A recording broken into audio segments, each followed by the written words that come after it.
రండి రండి ఇంకా బయటకొచ్చేసేయాలి అందరూ డిప్రెషన్ నుంచి. ఆల్మోస్ట్ ఎగ్జామ్ కంప్లీట్ అయ్యి ఒక వారం రోజులవుతుంది. ఇంకా చాలా మంది యాస్పిరెంట్స్ డిప్రెషన్‌లోనే ఉన్నారు. ఫోన్‌లు చేస్తున్నారు. సార్ మా పరిస్థితి ఏంటి అని చెప్పేసి అంటున్నారు. సో, యూపీఎస్‌సి ప్రిలిమ్స్ 2026 నుంచి నేర్చుకోవాల్సిన పాఠాలు మరియు గుణపాఠాలు ఏంటో ఈ వీడియోలో చూద్దాం. Welcome to the session. నా పేరు అశోక్ అండి. The founder of VIP IAS academy online and VIP police academy Khammam. Yes. So, ఇప్పుడు యూనియన్ పబ్లిక్ సర్వీస్ కమిషన్ అని చెప్పుకుందామా? అన్‌ప్రెడిక్టబుల్ సర్వీస్ కమిషన్ అని చెప్పుకుందామా? అది మీకే వదిలేస్తున్నా. ఈ ఇయర్ ఫస్ట్ పేపర్ ఎట్లొచ్చింది అంటే, పేపర్ చాలా బ్రూటల్‌గానే ఉంది. అంటే రీసెంట్ ఇయర్స్‌తో మనం కంపేర్ చేస్తే పేపర్ అనేది చాలా బ్రూటల్‌గా ఉంది. రైట్? అండ్ కొద్దిగా లెంథీ పేపర్ అని చెప్పుకోవచ్చు. అండ్ అలాగే highly unpredictable questions and patterns అని చెప్పుకోవచ్చు మనం. రైట్. సో, ఫస్ట్ మనకిక్కడ యూపీఎస్‌సి అనేది ఒక ఊబి అని మనందరికీ తెలుసు. తెలిసే దిగామా లేదా మీకే అంటే మీకే వదిలేస్తున్నా డెసిషన్. ఇప్పుడు మన ఇండియాలోనే one of the toughest exams ఏదన్నా ఉంది అనుకుంటే అది మన యూపీఎస్‌సి అని చెప్పుకోవాలి. అంటే మనకి 0.1% కన్నా తక్కువ సక్సెస్ రేట్ ఉన్న ఎగ్జామ్ ఏదన్నా ఉందా ఇండియాలో అంటే అది యూపీఎస్‌సి అని చెప్పుకోవచ్చు. వరల్డ్‌లోనే one of the toughest exam అని చెప్పుకోవచ్చు మరి. అంటే టఫెస్ట్ ఎగ్జామ్ అని తెలిసినప్పుడు అక్కడ పేరులోనే ఉంది మనకి టఫ్ అని తెలుసు. తెలిసి కూడా మనం దిగాం. సో, దిగినప్పుడు మరి తప్పదు. ఇలాంటి షాకులకి గురవ్వాల్సిన అవసరం ఉంటుంది మనకి. అంటే ఇప్పుడు మనం ఒక రోడ్డు మీద వెళ్తున్నామండి. ఆ రోడ్డు స్పీడ్ బ్రేకర్ లేకుండా కడతాడు కదా! ఏదో ఒక పాయింట్ ఆఫ్ టైమ్‌లో మనకి స్పీడ్ బ్రేకర్ వస్తుంది. సో, తప్పదు. అక్కడ బ్రేకేసుకొని స్లో డౌన్ చేసుకొని ముందుకు వెళ్ళాలి. దానికి మించి మనం ఇక్కడ చేసేదేమీ లేదు. ఓకే. ఇంకోటేంటి ఎగ్జామ్ మనకి తగ్గట్టుగా ఇస్తే దాన్ని ఎగ్జామ్ అని ఎవరు అనరు. ఫర్ ఎగ్జాంపుల్ మీరు చదివారండి. మీరు చదివిన దాంట్లో నుంచి మొత్తం అక్కడ పేపర్‌లో వచ్చిందనుకోండి. దాన్ని ఎగ్జామ్ ఎవరైనా అంటారా? అనరు గదా! సో, యూపీఎస్‌సి వాళ్ళు కూడా ఏం చేస్తున్నారంటే వాళ్ళంత ఈజీగా క్వెషన్స్ ఈ రోజుల్లో ఇవ్వట్లే. ఎందుకంటే చాలామంది ఏం చేస్తున్నారు అంటే యూట్యూబర్స్ లేదా ప్రీవియస్ ర్యాంకర్స్ అంటే యూపీఎస్‌సిలో అంతకుముందు వచ్చిన క్వెషన్స్‌ని, ఆ ప్యాటర్న్స్‌ని డీకోడ్ చేసేసి ఇప్పుడున్న జనాలకి చాలా ఈజీ చేస్తున్నారు అనే ఉద్దేశంతో వాళ్ళు యూట్యూబ్‌లో వీడియోలు చేసేసి మీరు ఇట్లా చేస్తే వస్తది. ఈ ఎక్స్‌ట్రీమ్ వర్డ్స్‌ని మీరు ఎలిమినేట్ చేస్తే ఇది ఈజీగా ఆన్సర్ చేయొచ్చు. అట్లాంటివన్నీ వీడియోలు చేసేసరికి స్టూడెంట్స్ ఆ కోర్సెస్ కూడా కొనేసుకొని ఇంకేంటి ఇయర్ నాది ప్రిలిమ్స్ క్లియర్ అయిపోతుంది అనే డైలమాలో పడిపోయారు. మరి మీతో పాటు ఆ వీడియోలు యూపీఎస్‌సి వాళ్ళు కూడా చూస్తారని మనకు తెలుసుకోవాలి కదండీ! మరి చూసినోళ్ళు ఆళ్ళేం జేస్తారు, అమ్మ ఈళ్ళేదో పెద్ద స్కెచ్ చేశారు యూట్యూబ్‌లో. మనం ఇప్పుడు దీన్ని మార్చి కొత్త ప్యాటర్న్‌లో క్వెషన్స్ ఇవ్వాలి అని జెప్పేసి వాళ్ళు గూడా ఆలోచించుకొని కొత్త కొత్త పద్ధతిలో ఇచ్చారు. లెంథీ క్వెషన్స్ ఇచ్చారు. ఒక స్టూడెంట్ యొక్క మైండ్‌సెట్ మొత్తాన్ని గూడా దెబ్బతీసి ఈ ఎగ్జామ్ నుంచి పారిపోయేలాగా జేసేలాగా మనకి క్వెషన్స్ అనేది అడగడం జరిగింది. ఓకేనా? సో, దీనికి మనం ముందే ఫిక్స్ అయిపోవాలండి. ఇప్పుడు నెక్స్ట్ ఇయర్ పేపర్ గూడా ఇలానే వస్తదా అంటే దీనికన్నా దారుణంగా గూడా రావచ్చు. మరి మీ కెపాసిటీ ఏంటి? మీ క్యాలిబర్ ఏంటి? మీరొకసారి ఆలోచించుకోండి. అంటే మీరు ఎన్ని సంవత్సరాలు దీని మీద స్పెండ్ చేయగలరు? ఇప్పుడు ఈ ఇయర్ ప్రిలిమ్స్ పోయిందండి. మళ్ళీ నెక్స్ట్ ఇయర్ ప్రిలిమ్స్ దాకా మీరు వెయిట్ చేస్తారా? లేదా మీకు అంటే డబ్బులున్నోళ్ళంటే వాళ్ళు ఏదో ఒక విధంగా సెటిల్ అయిపోతారండి. ఇబ్బందేం లేదు. వాళ్ళ తల్లిదండ్రుల్లో లేపోతే తాత ముత్తాతలు సంపాదించిన ఆస్తుల మీద వాళ్ళు బతికేయొచ్చు. పేద మరియు మధ్య తరగతి కుటుంబాల్లో మనకి కోరికలు ఎక్కువగా ఉంటాయి. డబ్బు తక్కువగా ఉంటుంది. ఆశయాలు ఎక్కువగా ఉంటాయి. కానీ సపోర్ట్ చేసే వ్యక్తులు మనతో పాటు ఎవరు కూడా ఉండరు. సో, మీ పరిస్థితి ఏంటో ఆలోచించుకోండి. అది. రైట్? యెస్. ఇప్పుడు నేర్చుకున్న పాఠాలేంటి ఒకసారి చూద్దాం మనం. అంటే రెగ్యులర్‌గా మనకి యూపీఎస్‌సి సివిల్ సర్వీసెస్‌లో మనకి కరెంట్ అఫైర్స్ మీద ఆబ్వియస్‌లీ క్వెషన్స్ వస్తూ ఉంటాయి గదా! సో, ఈసారి ఏం దెబ్బ కొట్టారు అంటే అందరూ కరెంట్ అఫైర్స్ చదువుతున్నారు. మ్యాగజైన్స్ వస్తున్నాయి మనకి మంత్లీ మ్యాగజైన్స్ 6 మంత్స్‌కి 6 మంత్స్ మ్యాగజైన్, 1 ఇయర్ మ్యాగజైన్‌లో అట్లా వస్తున్నాయి.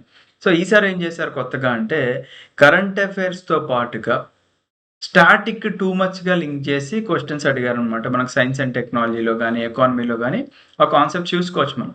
ఓన్లీ కరెంట్ అఫైర్స్ చదువుకున్నాము అంటే ఈ 2026 ప్రిలిమ్స్‌లో వర్కౌట్ అవ్వలేదు. ఆ కరెంట్ అఫైర్స్‌కి డీప్‌గా స్టాటిక్స్ కూడా మనకి స్టాటిక్ పోర్షన్ కూడా లింక్ చేసి అడిగాడు. అండ్ చాలామంది ఇంకోటి చేసిన మిస్టేక్ ఏంటి అంటే టెస్ట్ సిరీస్‌లో రాయలేదండి. చాలామంది టెస్ట్ సిరీస్ రాయకోకుండా డైరెక్ట్‌గా యుద్ధానికి వెళ్తున్నారు. ఇప్పుడు సింపుల్ అండి. ఇప్పుడు మనకి ఈవెన్ ఐపీఎల్ గాని, ఏ క్రికెట్ మ్యాచ్ అయినా గాని డైరెక్ట్‌గా మైదానంలోకి ప్లేయర్స్ ఎళ్ళిపోతారా? ఎళ్ళరు. ముందు నెట్ ప్రాక్టీస్ చేసుకుంటారు. నెట్ ప్రాక్టీస్ చేసిన తర్వాత వాళ్ళు మెయిన్ మ్యాచ్‌కి వెళ్తారు. అలాగే మీరు యూపీఎస్సీకి ప్రిపేర్ అవుతున్నారు అనుకున్నప్పుడు మీ నెట్ ప్రాక్టీస్ ఏంటండి? Revision is your net practice. Test series is your net practice. అది మీరు ఏదైనా రాసుకోవచ్చండి. ఓకేనా? అంటే యూపీఎస్సీ సివిల్ సర్వీసెస్‌కి సంబంధించిన టెస్ట్ సిరీసే రాయాలని లేదు.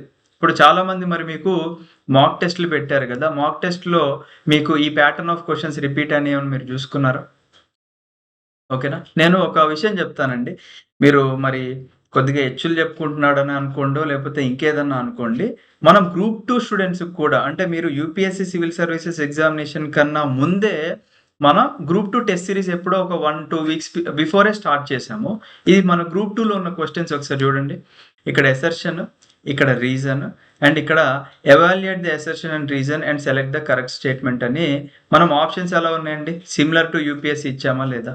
కావాలంటే మీరు డైరెక్ట్‌గా మన యాప్‌లోకి వెళ్తే వీఐపీ లెర్నింగ్ యాప్‌లో ఈ టెస్ట్ సిరీస్ అండ్ వాటి డేట్స్ కూడా అక్కడ కనిపిస్తాయి మీకు. నెక్స్ట్ ఇది చూడండి పోనీ which of the statement are correct అని చెప్పేసి ఇక్కడ 1 ఇచ్చాడు, 2 ఇచ్చాడు. దాంట్లో ఏబీసీ ఇచ్చి ఇది కూడా మనకి టైప్ ఆఫ్ క్వెషన్స్ కనిపించినాయి. తర్వాత consider the transition from early to later Vedic period అని చెప్పేసి ఈ టైప్ ఆఫ్ క్వెషన్స్ మనము మన గ్రూప్ 2 స్టూడెంట్స్‌కి అండి. This is not even UPSC. వాళ్ళకి కూడా ఇంట్రడ్యూస్ చేసాం మనం. సో అంటే నేనేం చెప్తున్నాను అంటే ద ప్యాటర్న్ ఆఫ్ క్వెషన్స్‌ని ఎవరైనా ప్రిడిక్ట్ చేయగలరు. బట్ లోపడున్న కంటెంట్ అనేది మీరు చదివేదాన్ని బట్టే మీరు అక్కడ ఆన్సర్ చేయగలరు. సో ఇక్కడ చూడండి స్టోరీ బేస్డ్ క్వెషన్స్ కూడా మన స్టూడెంట్స్‌కి ఎప్పుడో ఒక 1, 2 వీక్స్ బిఫోరే మనం అలవాటు చేసుకుంటూ వెళ్ళాం. నెక్స్ట్ ఇక్కడ serial number, lake, location which of the following is correct answer according to అని చెప్పేసి half of the pairs are correctly matched, only 1 pair correctly matched. So అట్లా. సో అంటే ఇది ఎవరికి తెలుస్తదండి? అంటే మనకి టెస్ట్ సిరీస్ డిజైన్ చేసే పర్సన్స్ యొక్క కెపాసిటీ, కాలిబర్ అండ్ ఎక్స్‌పీరియన్స్‌తో ఇలాంటి క్వెషన్స్ మనం డిజైన్ చేసుకోవచ్చనమాట. ఓకేనా? ఎందుకు? ఇప్పుడు ఫర్ ఎగ్జాంపుల్ మన దాంట్లో టెస్ట్ సిరీస్ డిజైన్ చేసే దాంట్లో మనోజ్ సార్ ఉన్నారు. అంటే లాస్ట్ ఇయర్ నుంచి టెస్ట్ సిరీస్ టీమ్‌లో ఉన్నారు. ఆయన ఆల్రెడీ 4 టైమ్స్ యూపీఎస్సీ మెయిన్స్ రాశారు. 3 టైమ్స్ ఫారెస్ట్ సర్వీస్ మెయిన్స్ రాశారు. సార్ ఒక గవర్నమెంట్ జాబ్ చేస్తున్నారు. వెంకటేష్ సార్ ఉన్నారు. యూపీఎస్సీ ఇంటర్వ్యూకి వెళ్లారు. Group 1 ranker. తర్వాత మనకి సోమేష్ సార్ ఉన్నారు. యూపీఎస్సీ ఎలాగా క్వెషన్స్ అంటే ప్యాటర్న్స్‌ని మంచిగా అనలైజ్ చేసి ఈ టీమ్‌లో చాలా కీ రోల్ ప్లే చేశారు. తర్వాత మనకి గౌరీ శంకర్ సార్ ఉన్నారు. శంకర్ సార్ కూడా 5 టైమ్స్ యూపీఎస్సీ మెయిన్స్ రాసి 4 టైమ్స్ ఫారెస్ట్ సర్వీస్ మెయిన్స్ రాశారు. అండ్ అలాగే మనకి సార్ కూడా సెంట్రల్ గవర్నమెంట్ ఎంప్లాయీ. సో మీరు ఏ టెస్ట్ సిరీస్ అయినా రాయండి అని చెప్పడానికి నేను ఇదొక ఎగ్జాంపుల్ అండి. నేనేదో హెచ్చులు చెప్పుకోవాలని కాదు. బట్ మేమైతే ఐఎమ్ సో హ్యాపీ అండ్ నేను ప్రౌడ్‌గా చెప్పుకుంటున్నాను. మన గ్రూప్ 2 స్టూడెంట్స్‌కి కూడా బిఫోర్ ద యూపీఎస్సీ ప్రిలిమ్సే మనం ఇలాంటి క్వెషన్స్ ఇంట్రడ్యూస్ చేసినందుకు నాకు చాలా హ్యాపీగా ఉంది. The entire credit goes to our test series team అని నేను చెప్పుకుంటా. రైట్. నెక్స్ట్ ఇంకొక పెద్ద మిస్టేక్ మీరు చేసింది ఏంటి అంటే ఎన్‌సీఈఆర్‌టీస్ చాలా మంది నెగ్లెక్ట్ చేయడం is one of the biggest mistake అని నేను చెప్తాను. ఇక్కడ చూడండి మనకి థీమ్స్ ఇన్ ఇండియన్ హిస్టరీ 1లో ఇక్కడ డైరెక్ట్‌గా ఈ క్వెషన్ అడిగారు చూడండి. What does an empty seat represent in early Buddhist iconography అని చెప్పేసి ఇక్కడ మహాపరినిబ్బన అని చెప్పేసి ఇచ్చారు. ఇక్కడ the empty seat was meant to indicate the meditation of Buddha and the stupa was meant to represent the Mahaparinibbana అని చెప్పి ఇక్కడ డైరెక్ట్ క్వెషన్ అడిగారు మనకి ఇక్కడ. రైట్. ఓకే. నెక్స్ట్ ఏంటి? ఇక్కడ చూడండి which of the following pairs of ancient and modern names are rivers are correctly matched అని చెప్పేసి ఇది క్లాస్ 6లో 6th క్లాస్లో అవర్ పాస్ట్లో చాప్టర్ 5లో మనకి ఇక్కడ అడిగారండి. ఇక్కడ it was fought on river Parushni and ఇక్కడ సమ్ రివర్ నేమ్స్ అయితే మనకి ఇచ్చారనమాట. అండ్ చాప్టర్ 7 రిగ్వేదిక్ ఏజ్లో ఎక్స్ప్లిసిట్గా మనకి ఈ పారుషిని అండ్ రావి రివర్ గురించి డిస్కషన్ అనేది జరిగింది. అక్కడ మనం ఈజీగా తెలుసుకోవచ్చు ఆ రివర్స్ గురించి. తర్వాత కాంటెంపరరీ వరల్డ్ పాలిటిక్స్లో యూరోపియన్ యూనియన్ మ్యాప్ ఇచ్చి దాన్ని సరౌండింగ్ కంట్రీస్ ఏంటి అని చెప్పేసి అన్నారు. ఇక్కడ కూడా చూడండి which of the following countries are the members of European Union. ఇక్కడ old members and new members డైరెక్ట్గా మనకి ఎన్సీఆర్టీలో అడిగిన క్వశ్చన్ అది. నెక్స్ట్ చూడండి యూపీఎస్సీ సివిల్ సర్వీసెస్లో అడిగిన క్వశ్చన్ మనకి ఇక్కడ అవధ్లో ఏం జరిగింది రిలేటెడ్ టు తాలూక్దార్స్ అని చెప్పేసి ఇక్కడ NCERT themes in Indian history part 3లో అవధ్ రివోల్ట్లో ఏం జరిగింది. The annexation displaced not just in Awadh it also dispossessed the taluqdars అని అన్నారు. ఇక్కడ కూడా ఇచ్చారు చూడండి the taluqdars were dispossessed of their estates అని చెప్పేసి డైరెక్ట్గా ఈ 3 స్టేట్మెంట్స్ రిలేటెడ్ మ్యాటర్ అంతా కూడా మనకి ఇక్కడ ఉంది. అంటే మనం ఇక్కడ తెలుసుకోవాల్సిన గుణపాఠం ఏంటి అంటే ఎన్సీఆర్టీస్ నుంచి ఎవ్రీ ఇయర్ యూపీఎస్సీ కాకుండా అదర్ కాంపిటేటివ్ ఎగ్జామ్స్లో కూడా మనకి చాలా క్వశ్చన్స్ డైరెక్ట్గా వస్తున్నాయి. మరి మీరు యూపీఎస్సీ లాంటి ఎగ్జామినేషన్కి ప్రిపేర్ అవుతూ ఎన్సీఆర్టీస్ని స్కిప్ చేస్తున్నారు అంటే మీరు ఒక ఫౌండేషన్ మిస్ చేసుకున్నట్టే అని అర్థం చేసుకోండి. ఓకేనా? Almost 20-25% of the question paper is directly based on NCERTs అండి. ఓకేనా? మరి మీరు అదే మిస్ చేసుకుంటే ఇక్కడ తప్పు మీద కాదా మీరు ఒకసారి గమనించుకోండి. రైట్? ఓకే, మనం కరెంట్ అఫైర్స్ గురించి డిస్కస్ చేసుకున్నాం, ఎన్సీఆర్టీస్ నెగ్లెక్టింగ్ గురించి డిస్కస్ చేసుకున్నాం. నెక్స్ట్ వచ్చేసి ఇంటర్లింకింగ్ సబ్జెక్ట్స్. ఈసారి ఏం చేశారు అంటే 2026 పేపర్లో సబ్జెక్ట్స్ని మనం అంటే సబ్జెక్ట్స్లో ఉన్న క్వశ్చన్స్ని డైరెక్ట్గా అడగకుండా, ఫర్ ఎగ్జాంపుల్ మనకి geography, environment, science and technology, ఇవి సపరేట్గా క్వశ్చన్స్ కాకుండా ఈ ఇంటర్లింకింగ్లో ఉన్న కాన్సెప్ట్స్, అంటే ఈ 3 సబ్జెక్ట్స్కి ఇంటర్లింకింగ్ అంటే కామన్గా ఉన్న కొన్ని పాయింట్స్ ఉన్న టాపిక్స్ ఉంటాయి చూసారా, అవి కూడా పిక్ చేసి ఇలాంటి క్వశ్చన్స్ కూడా మనం చూసామన్నమాట, ఈ ఇయర్ పేపర్లో చూసాం. ఓకే, నెక్స్ట్ ఏంటి, డీప్ కాన్సెప్చువల్ క్లారిటీ మీకు ఉండాలి. అంటే ఒక టాపిక్ మనం చదువుతున్నాము అంటే పైన చదివేస్తే పని అవ్వదు, డీప్గా వెళ్తేనే పని అవుతుంది అని చెప్పేసి మనకి ఈ ఎగ్జామ్ ద్వారా క్లియర్గా తెలుసుకున్నాం. ఎందుకంటే యూపీఎస్సీ ఫిల్టర్ చేయాలి అనుకుంటే ఆబ్వియస్లీ పేపర్ టఫ్గా ఇవ్వాలి. ఇప్పుడు ఫర్ ఎగ్జాంపుల్ మన సాటిస్ఫాక్షన్ కోసం యూపీఎస్సీ వాడు పేపర్ ఈజీగా ఇచ్చాడు అని అనుకుందాం. ఈజీగా ఇస్తే దాని అర్థం ఏంటి, కట్ ఆఫ్ పెరుగుతుంది. మీకు ఎంత కట్ ఆఫ్ పెరిగినా కానీ మళ్ళీ మెయిన్స్ రాసే రేషియోస్ ఏమీ ఉంటుంది కదండి. అంటే it's all about our mind set అనమాట. ఇయర్ పేపర్ టఫ్గా వచ్చింది, ఇక మనం చేసేది ఏం లేదు. ఎంత టఫ్గా వచ్చినా మరి ఇప్పుడు మీరే గమనించండి, పేపర్ టఫ్గా వచ్చింది, బ్రూటల్గా వచ్చింది, అది ఇది అని మనమే చెప్పుకున్నాము. మరి ఇంత టఫ్ పేపర్ నుంచి కూడా క్వశ్చన్స్ ఆన్సర్ ఎలా, అంటే ఆ క్వశ్చన్స్ని ఎలా ఆన్సర్ చేయగలుగుతున్నారు ఆస్పిరెంట్స్ అంటే వాళ్ళు ఎఫర్ట్స్ పెట్టారు. వాళ్ళు ఒక రైట్ పాత్లో, ఒక రైట్ డైరెక్షన్లో, రైట్ మెంటర్ని వెతుక్కొని ముందుకు వెళ్ళారు కాబట్టి వాళ్ళు ప్రిలిమ్స్ క్లియర్ చేస్తారు, వాళ్ళు మెయిన్స్ క్లియర్ చేస్తారు, వాళ్ళు ఇంటర్వ్యూ క్లియర్ చేస్తారు. నెక్స్ట్ ఇయర్ లిస్ట్లో వాళ్ళ పేర్లు ఉంటాయి, వాళ్ళ వీడియోలు బయటకు వస్తాయి మనకి ఇక్కడ. రైట్? సో ఇది మీరు గమనించాలి. అంటే మరి టఫ్ ఎగ్జామ్ని కూడా జనాలు క్లియర్ చేస్తున్నారు కదా, అంటే మనం క్లియర్ చేయట్లేదు అంటే మనం ఇక్కడ ఎఫర్ట్స్ పెట్టలేదు అని మన మిస్టేక్స్ని మనం యాక్సెప్ట్ చేయాల్సిందే. ఓకేనా? మన తప్పులు మనం ఎప్పుడు యాక్సెప్ట్ చేసి మనం ఎప్పుడు వాటిని ముందే రెక్టిఫై చేసుకుంటామో, ముందే మినిమైజ్ చేసుకుంటామో అప్పుడే మనకి సక్సెస్ అనేది వస్తుంది. ఇది గుర్తుపెట్టుకోండి. ఇప్పుడు ఫర్ ఎగ్జాంపుల్ బిజినెస్ మ్యాన్లు తీసుకుందామండి. ఒక ఏ అనే పర్సన్ ఒక బిజినెస్ స్టార్ట్ చేశాడు, బి అనే పర్సన్ బిజినెస్ స్టార్ట్ చేశాడు.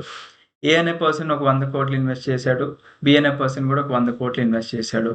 ఏ అనే పర్సన్కి నష్టాలు వచ్చాయి ఇనీషియల్ స్టేజెస్లోనే అని చెప్పేసి దుకాణం క్లోజ్ చేసుకొని వెళ్ళిపోయాడు. బి అనే పర్సన్ నా బిజినెస్కి ఎందుకు నష్టం వచ్చింది అనే మొత్తం అనలైజ్ చేసి ఎక్కడైతే అతనికి నష్టం వచ్చింది అని అనిపించిందో ఆ పాయింట్ దగ్గర అతను ఆ మిస్టేక్ చేయకోకుండా దాన్ని రెక్టిఫై చేసుకున్నాడు. ఇప్పుడు ఆ 100 కోట్లు 1000 కోట్లు అయినాయి అన్నమాట. సో ఇక్కడ ఏంటి, మన మిస్టేక్స్ని ఐడెంటిఫై చేసుకోవడం ఇంపార్టెంట్ అని నేను చెప్తున్నాను. మీరు ఎక్కడ మిస్టేక్ చేస్తున్నారు దాన్ని మీరు ఎంత త్వరగా గమనించుకుంటే మీకు అంత మంచిది. ఎగ్జామ్ పోయినప్పుడు బాధలో ఉంటారు, అబ్బాయిలు అయితే కొద్దిగా అటు ఇటు పోయి సిట్టింగ్లు వేస్తారు, మంచిగా మందు అవుతారు, అరే ఎగ్జామ్ ఇక పోయినట్టేరా నా జీవితం అది ఇది అంటారు. మళ్ళీ వారం రోజుల తర్వాత యథావిధి మామూలే, మళ్ళీ ప్రిపరేషన్ నెక్స్ట్ ఇయరే మొదలు పెడతారు అనమాట.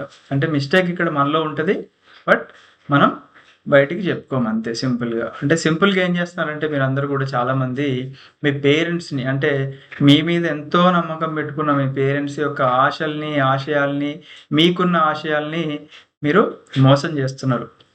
మీ పేరెంట్స్ని మోసం చేయడంతో పాటుగా మిమ్మల్ని మీరు మోసం చేసుకుంటున్నారండి. ఒక్కసారి మీ valuable time, money, efforts waste అయ్యి మీ ప్రైమేజ్ వేస్ట్ అయింది అనుకుంటే బయట ఆపర్చునిటీస్ చాలా దారుణంగా ఉన్నాయన్నమాట, ఈవెన్ ప్రైవేట్ సెక్టర్లో కూడా.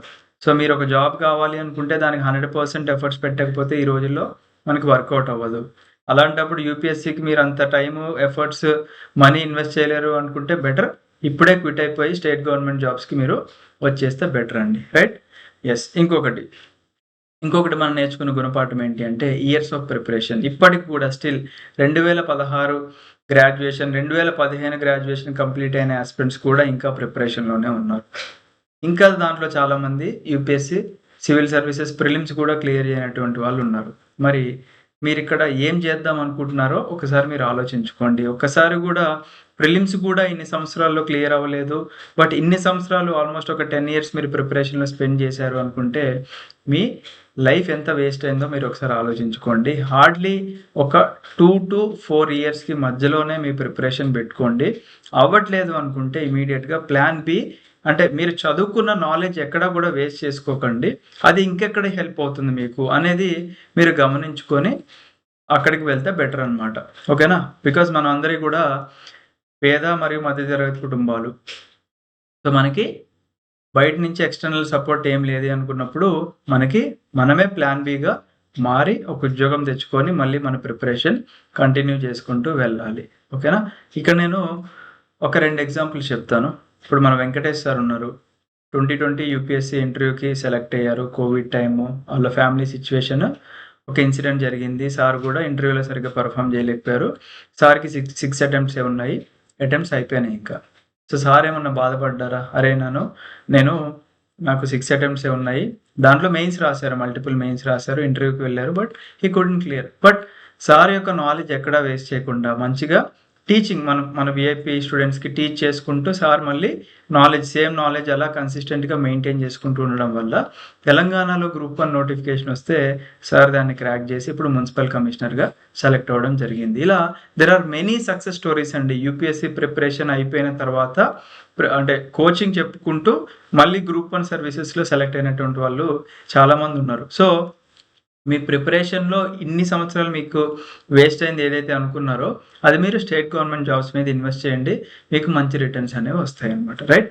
Next CSAT. చాలామంది చేసే మిస్టేక్ ఏంటి అంటే, సీసాట్ నేను ఈజీగా క్లియర్ చేసేస్తాను అని చెప్పేసి ఎగ్జామ్‌కి 1 మంత్ ముందు ప్రిపరేషనో, లేకపోతే 2 మంత్స్ ముందు ప్రిపరేషనో స్టార్ట్ చేస్తారు. బట్ ఈ రోజుల్లో వర్కౌట్ అవ్వట్లేదు. మీరు మ్యాథ్స్ ఎంత ప్రాక్టీస్ చేస్తే మీకంత మంచిగా పెర్ఫార్మ్ చేయగలరు. మ్యాథ్స్ రాకపోవడానికి 2 రీజన్స్ అండి చాలామందికి. ఐదర్ చిన్నప్పుడు మీ స్కూల్ టీచర్ చెప్పింది మీకు అర్థం కాకపోవడం, లేదా స్కూల్ టీచరే సరిగ్గా చెప్పలేకపోవడం. ఈ 2 రీజన్స్ అయితే. ఇప్పుడు చిన్నప్పుడు అంటే వదిలేసేయండి. ఇప్పుడు మనం పెద్దగా అయినాం కాబట్టి మనందరికీ ఒక మెచ్యూరిటీ అనేది ఉంటది. సో, అందరం కూడా అర్థం చేసుకునే కెపాసిటీ ఉంటది. జనాలకి థింగ్స్‌ని అండర్‌స్టాండ్ చేసుకునే కెపాసిటీ ఉంటది కాబట్టి, మ్యాథ్స్‌ని మీరు ఇప్పటి నుంచి ప్రాక్టీస్ చేసినా గానీ, నేను నాన్ మ్యాథ్స్ బ్యాక్‌గ్రౌండ్ స్టూడెంటో, నాకు నా మ్యాథ్స్ ఫోబియా ఉందో, నేను ఎంబీబీఎస్ స్టూడెంటో అవన్నీ కాంపిటీటివ్ ఎగ్జామ్స్‌కి సంబంధం లేదు. మనం అర్థం చేసుకునే దాన్ని బట్టి ఉంటది కాబట్టి, రెగ్యులర్‌గా ప్రాక్టీస్ చేస్తేనే ఈ రోజుల్లో సీసాట్ కూడా క్లియర్ చేయగలం అని నేను చెప్పదలుచుకున్నాను. Next most of the aspirants అందరూ కూడా ఇంకా గివ్ అప్ ఇవ్వడం స్టార్ట్ చేశారు. గుణపాఠం నేర్చుకొని ఓకే, మాకు ఇన్ని ఇయర్స్ ఆఫ్ ప్రిపరేషన్ మేము చేసి వేస్ట్ చేసుకున్నాం అని చెప్పేసి they started to give up and started to focus on state government exams. So, ఇప్పుడు స్టేట్ గవర్నమెంట్ ఎగ్జామ్స్‌కి డిమాండ్ పెరుగుతుంది కాబట్టి, మీరు ఎవరైతే స్టేట్ గవర్నమెంట్ ఎగ్జామ్స్ కూడా ప్రిపేర్ అవుదాం అనుకుంటున్నారో, ఫర్ ఎగ్జాంపుల్ ఏపీలో మంచిగా జాబ్ క్యాలెండర్ ఇచ్చారు. సో, తెలంగాణలో కూడా మరి జూన్ 2 కొన్ని జాబ్స్ ఇచ్చే అవకాశాలు ఉన్నాయి కాబట్టి, వీటి మీద సీరియస్‌గా మీరు ఎఫర్ట్స్ పెట్టండి. మళ్ళీ ఇక్కడ కూడా అక్కడ చేసిన తప్పులు చేశారు అనుకుంటే, స్టేట్ గవర్నమెంట్ జాబ్స్ కూడా మీకు రావు. ఇంటికెళ్తే మీరు తల కూడా దించుకోలేరు. ఓకేనా? అంటే తల కూడా ఎత్తుకోలేరండి. ఓకేనా? ఇజ్జత్ పోతది. అరే! నువ్వు యూపీఎస్సీ అని ప్రిపరేషన్‌కి వెళ్ళి కనీసం చిన్న గ్రూప్ 4 జాబ్ కూడా కొట్టలేకపోతున్నారు అని చెప్పేసి ఇంట్లో ఉంచినా మనకి ఆశ్చర్యం లేదు. ఎందుకంటే మనం తప్పులు చేసినాం ఇగ. మన తప్పులు మనం యాక్సెప్ట్ చేయాల్సిందే. ఇట్లా తుడుచుకొని పోవాల్సిందే అంతే ఇంక. అట్లా కాకూడదు అనుకుంటే ఇప్పటి నుంచి మీ ప్రిపరేషన్ మళ్ళీ రెజ్యూమ్ చేసుకోండి. Start from day 1. మళ్ళీ మీరు డే 1 అని కౌంట్ పెట్టుకొని మీరు ఏ ఎగ్జామ్ ఫోకస్ చేద్దాం అనుకుంటున్నారు. ఏపీపీఎస్సీ గ్రూప్ 2 మళ్ళీ దాదాపుగా 750 పోస్టులున్నాయి. గ్రూప్ 1 దాదాపుగా 100 పోస్టులున్నాయి. అండ్ అలాగే అదర్ మీకు ఏదైతే ఇంట్రెస్ట్ ఉందో, లేదా మీకు ఏదైనా స్పెషలైజేషన్ ఉందో వాటిని మీరు ఫోకస్ చేసుకొని వాటి మీద మీ టైమ్ ఇన్వెస్ట్ చేయండి. ఓకేనా? తెలంగాణలో కూడా జూన్ 2 మరి అవకాశం ఉంది. ఒక 10 నోటిఫికేషన్లు వచ్చే అవకాశం ఉందంట. అంటే గ్రూప్స్ అయితే మరి ఎక్స్పెక్ట్ చేయలేం. బట్ అదర్ జాబ్స్ అయితే ఉన్నాయి. బట్ ట్రై చేయండి. మీకు ఏదైతే ఎలిజిబిలిటీ ఉంటుందో దాన్ని మీరు ట్రై చేయండి. నెంబర్ ఆఫ్ పోస్టులు మనం పక్కన పెట్టేసేయండి. అరే! దీంట్లో 10 ఉన్నాయో, 15 ఉన్నాయో అది కాదండి మనకి ఇక్కడ. దీనికి కూడా ఒక ఎగ్జాంపుల్ చెప్తాను నేను. లాస్ట్ టైం మనము ఏపీపీఎస్సీ గ్రూప్ 2 కోచింగ్ స్టార్ట్ చేసినప్పుడు మానస గారని ఉన్నారు. తను మన దగ్గర ఏపీపీఎస్సీ గ్రూప్ 2 మెయిన్స్ కోచింగ్ తీసుకున్నారు. మెయిన్స్ ప్రిపరేషన్‌తో పాటుగా AP pollution control board notification 21 పోస్టులకే నోటిఫికేషన్ పడింది. తనేం చేశారంటే తెలివిగా ఆ నోటిఫికేషన్ కూడా అప్లై చేశారు. ఏపీపీఎస్సీ గ్రూప్ 2 మెయిన్స్ పోయింది. కాకపోతే మన దగ్గర అంటే 150 మార్క్స్‌కి సంబంధించిన మెయిన్స్ ఏదైతే నేర్చుకున్నారో, అది తనకక్కడ హెల్ప్ అయింది.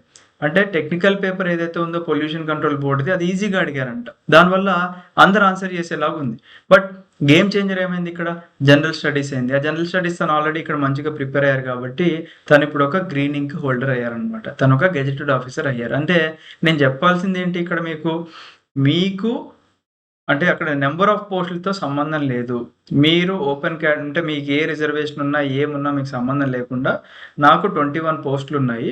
ఆ 21లో ఓపెన్‌లో ఏదో ఒకటి ఉంటది. ఆ ఓపెన్ దాంట్లో నేను కంపీట్ అవుతాను అని మీరు మీ మైండ్‌లో బలంగా ఫిక్స్ అవ్వండి. ఓకేనా? So, it's time to plan other competitive exam. అంటే మనం ప్లాన్ ఏ నుంచి చిన్నగా ప్లాన్ బికి షిఫ్ట్ అవ్వాలన్నమాట మనకి. So, this is a new beginning అని చెప్పుకోవాలి. సో, మీరందరూ మిస్టేక్ చేస్తారు. మనమందరం మిస్టేక్ చేస్తాము. మేము మిస్టేక్ చేస్తాము. బట్ ఆ మిస్టేక్స్ నుంచి మనం ఎంత త్వరగా రెక్టిఫై చేసుకొని ముందుకు వెళ్తామో, అంత త్వరగా మనం సక్సెస్ అవ్వగలము. ఓకేనా? సో, ఏమన్నా తప్పుగా మాట్లాడుంటే క్షమించండి. బట్ నాకు అబద్ధాలు ఆడడం రాదు. ఉన్నది ఉన్నట్టుగా నిజాలే మాట్లాడుతూ ఉంటాను.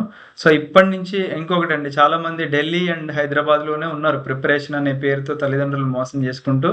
మీరందరూ ఒకటే అండి. ఇంకా ఎన్ని సంవత్సరాలు మోసం చేస్తారో మన తల్లిదండ్రులని మీరు గమనించుకొని, మీరు హోమ్ స్టేట్‌కి వచ్చేసేయండి. మీరు ప్రశాంతంగా ఇంట్లోనే ఒక స్టడీ రూము క్రియేట్ చేసుకొని, ఖర్చులు తగ్గించుకొని, మీరు ఒక గవర్నమెంట్ జాబ్ కొట్టి మీ పేరెంట్స్‌కి మంచి గిఫ్ట్ ఇవ్వండి. నెక్స్ట్ ఉగాదిలోపు మీరందరూ కూడా సక్సెస్‌ఫుల్‌గా మీరు అనుకున్న జాబ్‌లో సెలెక్ట్ అవ్వాలని నేను మనస్ఫూర్తిగా కోరుకుంటూ సెలవు తీసుకుంటున్నాను. Thank you. జై హింద్.